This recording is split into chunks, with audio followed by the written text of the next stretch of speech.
Come and listen to my story about a man named Jed. A poor mountaineer barely kept his family fed. And then one day he was shooting at some food, and up through the ground come a bubbling crude oil, that is, black gold, Texas tea. Well, the first thing you know, old Jed's a millionaire. The kinfolk said, Jed, move away from there. Said, California is the place you ought to be. So they loaded up the truck and they moved to Beverly Hills, that is, swimming pools, movie stars. The Beverly Hillbillies.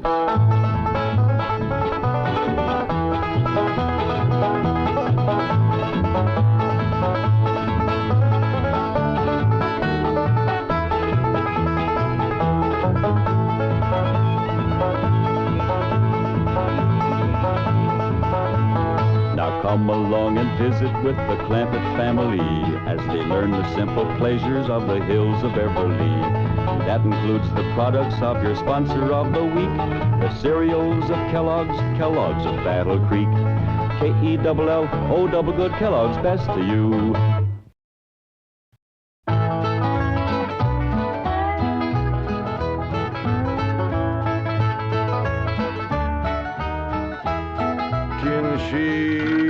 Bake a cherry pie, Billy boy, Billy boy.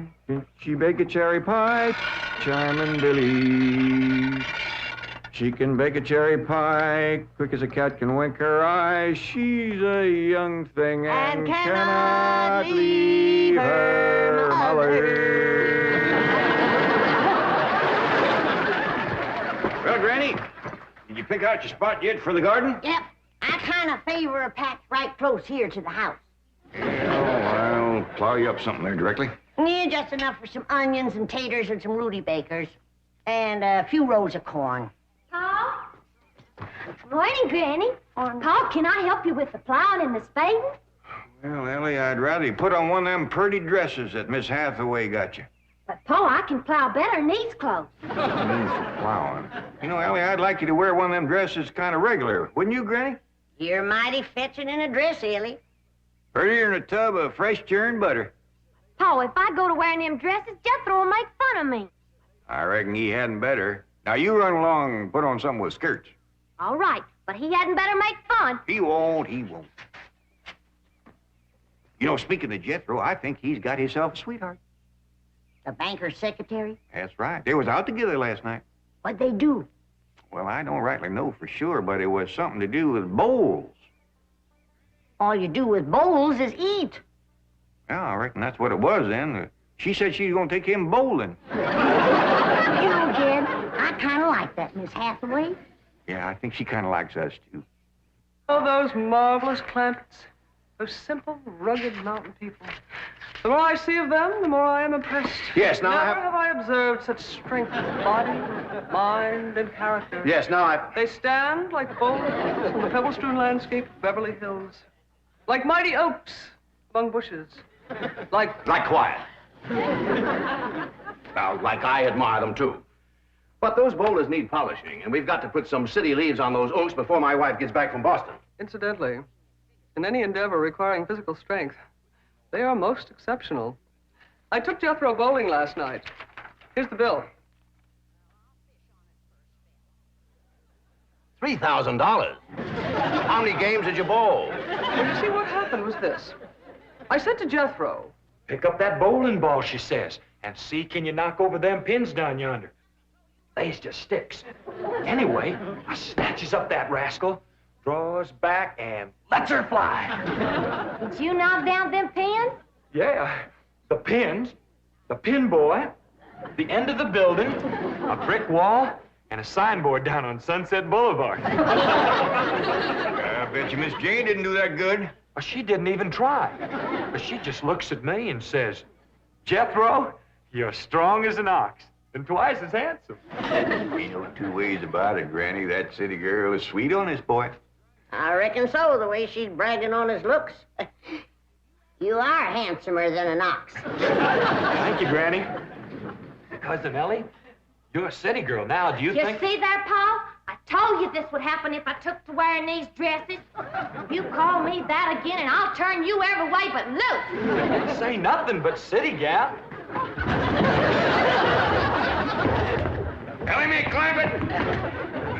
there, or you're going across my knee. And Jethro, you're going across mine.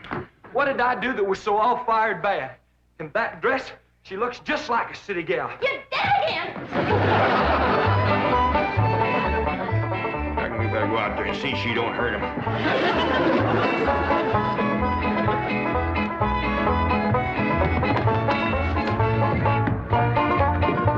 Ellen May! Leave me, Ellen May! Jethro, now that we living in the city, you got to learn to use the steps. You'll be happy to know that I'm making splendid progress with Ellie Mae. She's turning into quite a lady. Fine. It's Jed, Granny, and Jethro we've got to work on. Clothes, manners, the works. What have you done about servants? That's a problem, Chief. They're basically opposed to the whole idea of able-bodied people letting others do their work for them. Well, that's a refreshing attitude. But we've got to get a skeleton staff in there somehow. A combination butler and valet with Jed and Jethro, who help them assemble a wardrobe, teach them how to... Ravenswood. Your butler? Oh, he's never been my butler.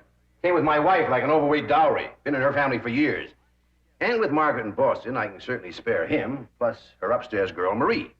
I doubt if you can sell Mr. Clampett on the idea of servants. Get him on the phone.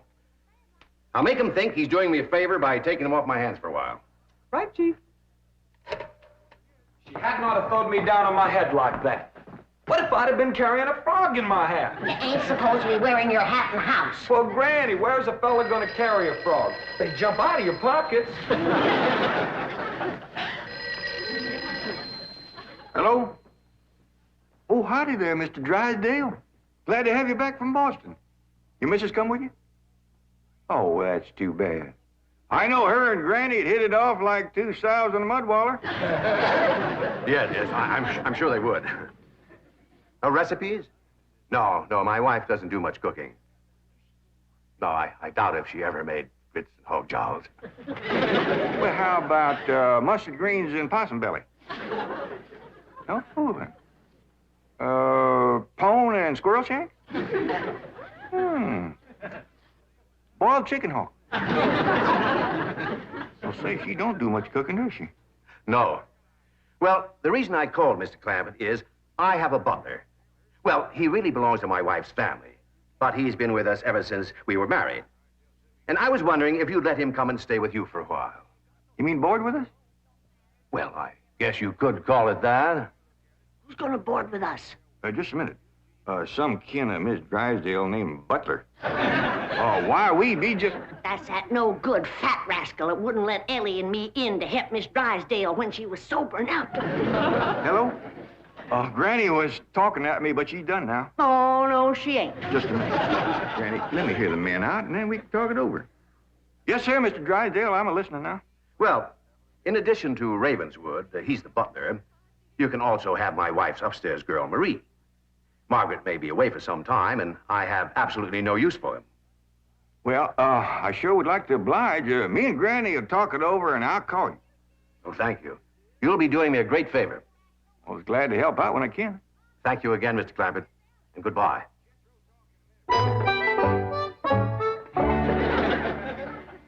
Is somebody coming to live with us, Uncle Jed? Maybe, Jethro, maybe. Why don't you go out and make up with your cousin Ellie? Okay, Uncle Jed. All right, Jed. Let's have it. We gonna board that butler fella? Well, Mr. Drysdale would take it mighty kindly if we did. He says he ain't got no use for him. I don't like him myself. Granny, you only met him once? Once was enough. I asked him real nice. I said, are you a-doing for Miss Drysdale that she's feeling poorly? Are you doing the washing and the scrubbing and the cleaning for her? And he looks right down his nose at me and says, Madam, I am a butler. I reckon he is proud of his name. Kind of fancy. Ravenswood Butler. I don't care if it's Stonewall Jackson. And I think Mr. Drysdale has a lot of gall to ask us to take his wife's kinfolks off his hands.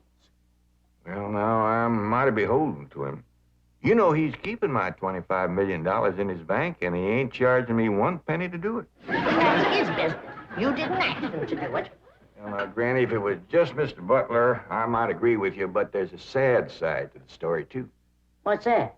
Well, you've heard of Mr. Drysdale speak of his stepson. That's his wife's boy by her first marriage. The one they call Sonny? Yeah. Well, it seems she's got a girl, too. And there must be something wrong with her. What? Well, I don't know, but they keep her upstairs. No. Yeah. He spoke of her as my wife's upstairs girl. The poor thing. Her name's Marie, and he'd like us to take her and Mr. Butler. Doggone it, Jed. We got enough to do to take care of this big place without... He didn't say what was ailing her, huh? Well, no, but if you ask me, they ain't eating right over there. No. You know what Mr. Drysdale told me? What? His wife ain't never cooked grits and hog jaw. Oh, go on. That's a fact. Nor mustard greens and possum belly. Nor pone and squirrel shank. Nor even boiled chicken hawk. Land of mercy. You can't hardly blame Mr. Butler for getting a mite cranky. Man don't eat right, he gets that way. Well, Jed, I reckon it won't do no harm to take him in for a spell. Granny, for such a little woman, you got an awful big heart. Well, I feel sorry for the poor girl. But the first time that fancy pants Mr. Butler looks down his nose at me, I'm gonna chuck him in the cement pond.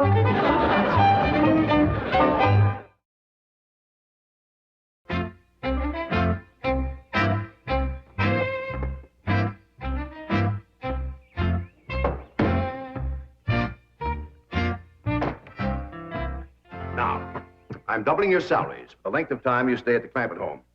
But if one word of this gets back to my wife in Boston, you're both out of work with no references. Actually, you will find the Clampetts to be basically fine people. All they need is a little polish. Polish. They need sandblasting. However, I think Miss Hathaway's plan may overcome their initial resentment of wearing city clothes. Yes, I think I have devised rather a clever strategy. To put it briefly and succinctly, my strategy is as follows. I shall propose to the Clampetts that they sit for a family portrait. As you know, my hobby is painting. Now, I shall suggest to the Clampetts that their attire match their background, which is, of course, their beautiful mansion. They will no doubt see the logic of my didactic approach, accede to my wishes, don suitable raiment, and, once they have seen themselves thus attired, take... We're in. Let's go. We forgot to dust the stair rail. I'll do it, Granny.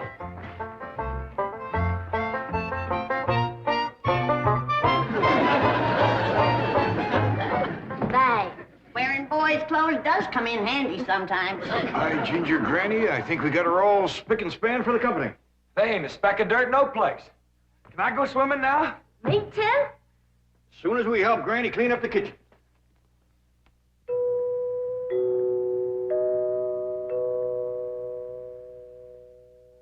There goes that music again. Sure is pretty. You ever find out where that comes from? Know 'em, Granny. Every single time I commence to looking for it, somebody comes to the door. Nobody to the door now? There will be. You'll see.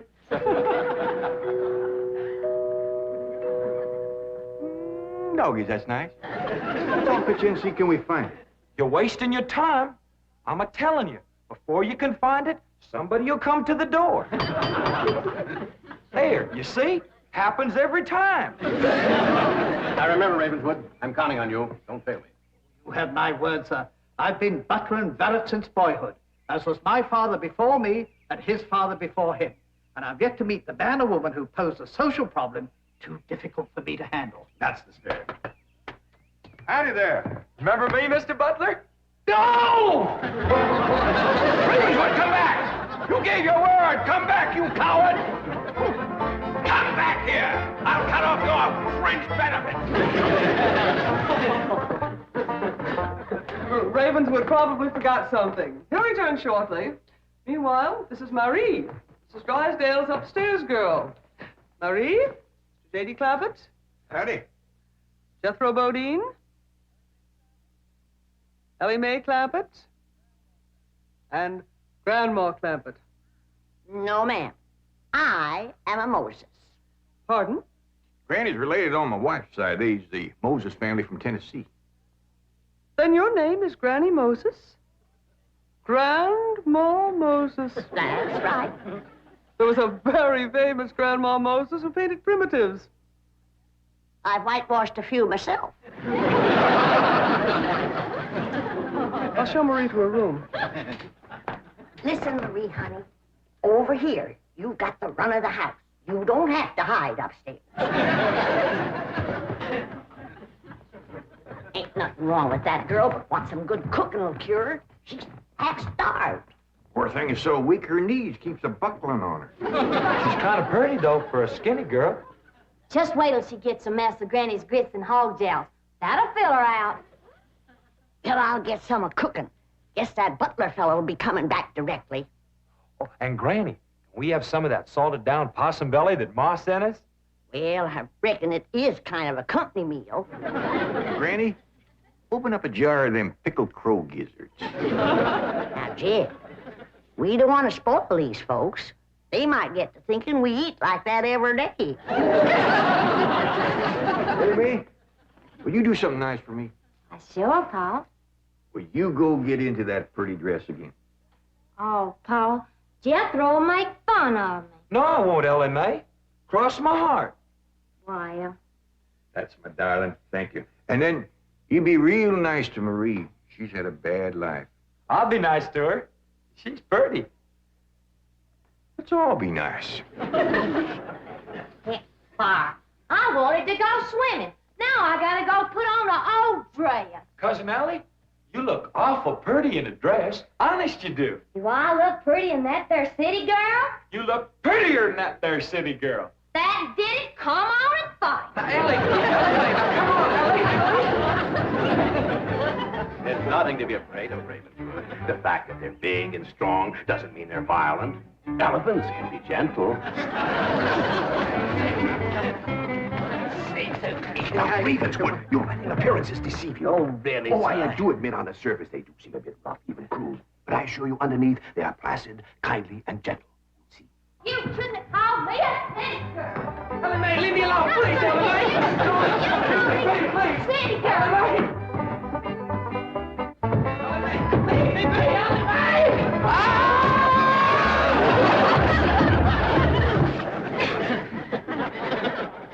Mr. Butler, don't never say anything nice to that girl. She'll kill you. Come back here! Coward! Come back! You promised!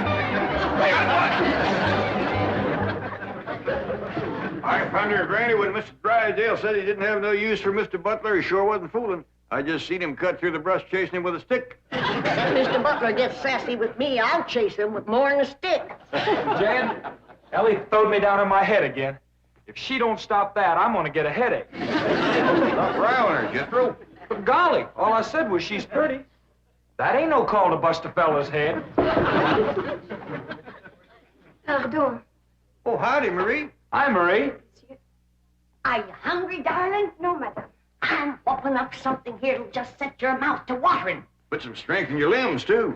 Tell her what it is, Granny. A great big mess of grits and hog jowls. And salted down possum belly. Oh, pickled crow gizzards. How you like that? Don't tell me that child ain't hungry. Why, she's ready to drop in her tracks. Set her at the table and I'll dish up a mess. No, please. I only came in to bring you a message from Miss Hathaway. She's preparing to paint a family portrait, and she wishes to know if you all will sit for her. May I tell her that you will sit for her? Well, yeah, I reckon we'll do that. Merci.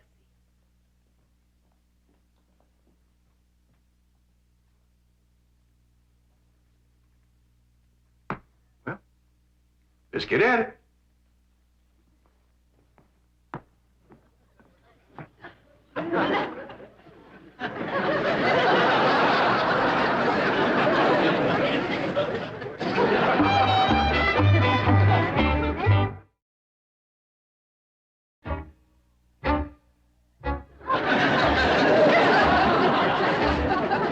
All right to talk while we're sitting. Yeah, I reckon. I found out something about Marie. What? She's scared of Mr. Butler. How'd you know? I asked her to go swimming with me, and she says he wouldn't allow it. What business is it of his? That's what I said. And she says he's a butler, and I'm just an upstairs girl. I got to do whatever he says. We'll see about this. Dingies, let's get Mr. Drysdale, find him, and give him a whooping. Oh, catch him, Granny. Harry, you go put a dress on like you promised. Uncle Jed, I'm going swimming. If I see him, I'll fetch him in. Don't go jumping in with your clothes on again. Oh, I won't, Uncle Jed. Miss Hathaway, she gave me a present last night. She says it's something special for to go swimming in. What'd she give you? Oh, pair of trunks. You go swimming in the cement pond.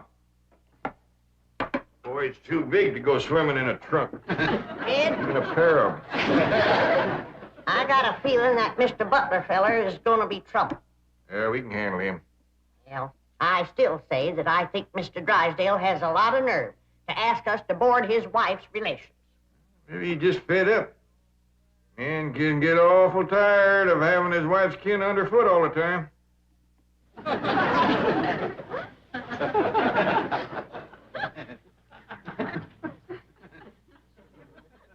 He told me that Butler fella had been living with them ever since they was married. I declare some in-laws latch on to free room and board like leeches. It takes a mule kick to jar 'em loose. You can't hardly blame Mr. Drysdale for trying to get shed of a critter like that.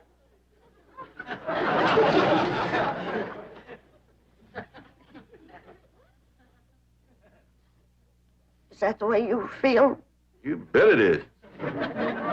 I'll see how fast I can get packed. I'll get out from underfoot just as quick as I can. No, Jed. I know when I'm not wanted.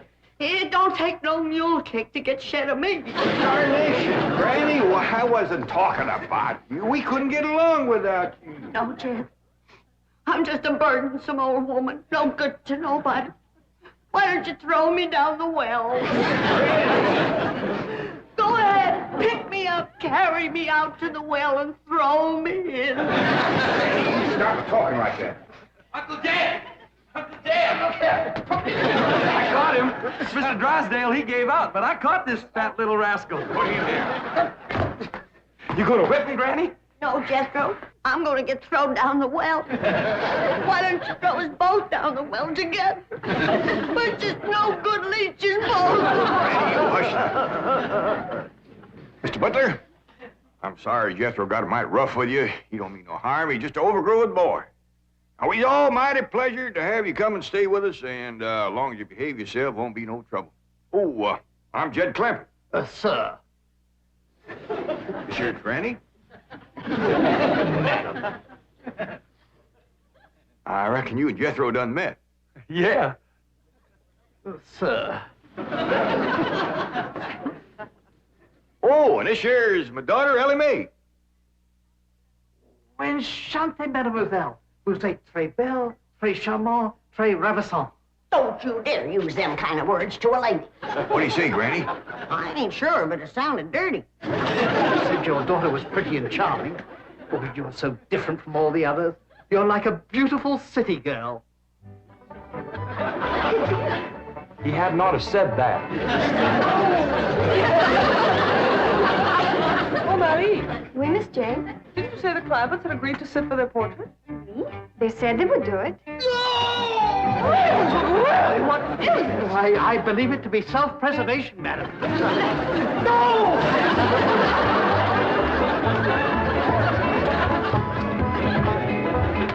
Don't take to the stairs, she'll catch you sure. I say now, let me go now, really. No! Sounds like Ellie got him. Afraid so. Will somebody please tell me what is transpiring? Uncle Jed!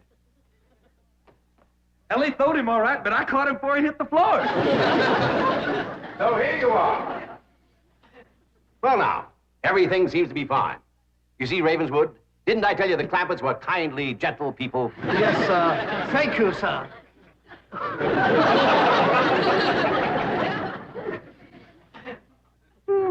We're gonna have to feed up both of them, Granny. His knees is buckling, too.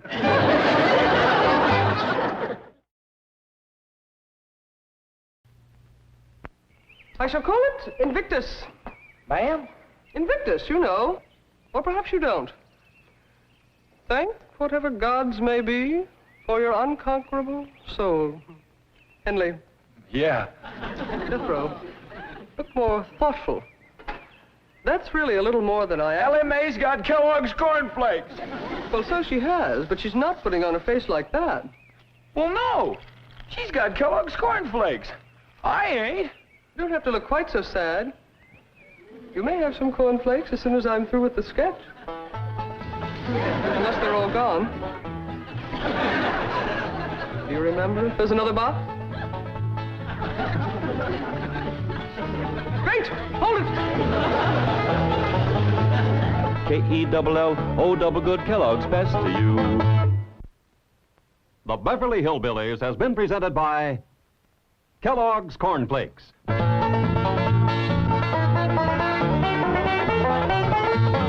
From Kellogg's of Battle Creek. Well,